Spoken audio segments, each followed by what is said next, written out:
Me 3.469 vota diferencë, Izet Mexhiti ka fituar garën për kryetar të komunës së Çajirit përballë Bujar Osmanit.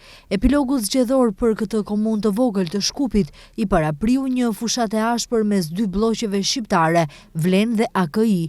Partitë përtej debatit për problemet komunale, Çajirin e pan dhe e trajtuan edhe si fushë betejë, ku po përcaktohej ardhmëria dhe fati i tyre politik. Mexhiti në shpalljen e fitores dërgoi porosi për Ali Ahmetin, kryetarin e partisë që i përket kundër kandidati i tij Bujar Osmani. Vota e sotme për ne është kurorëzimi një rruge që e nisën para një viti me dinjitet e besnikëri. Atëherë shqiptarët kërkuan ndryshim, kërkuan shpresë, kërkuan dinjitet dhe sot ajo kërkesë u volos me votën për Vlen. Sot qytetari foli dhe u shpreh qartë, mjaft më me mashtrime, mjaft më me folklor, mjaft më me premtime poshe.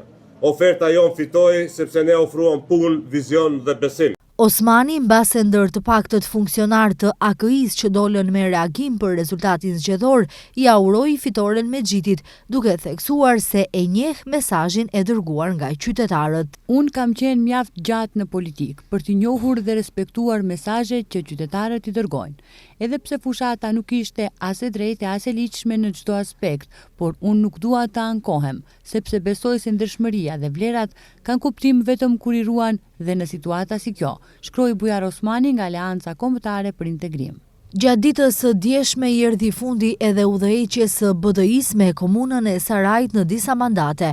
Në raund të parë fitoi kandidati i Vlenit Muhamet Elmazi, i cili garoi me Blerant Ramadanin, që vinte nga partia e Arben Taravarit, por mbante logon e AKI-s. Sipas rezultateve të publikuara nga KSZ, diferenca është 525 vota. Me 279 vota diferencë, garën për Haraçinën në rrethin e parë përfundoi edhe Daud Beqiri nga Vlen përballë Skënder Isufit nga AKI. Ndërkohë do të ketë balotazh në Studeniçan mes kandidatit të pavarur Azem Sadiku, i cili mori 38.51% të votave në rreth të parë dhe Ejup Abazit të AKI-s që mori 31.69% të votave.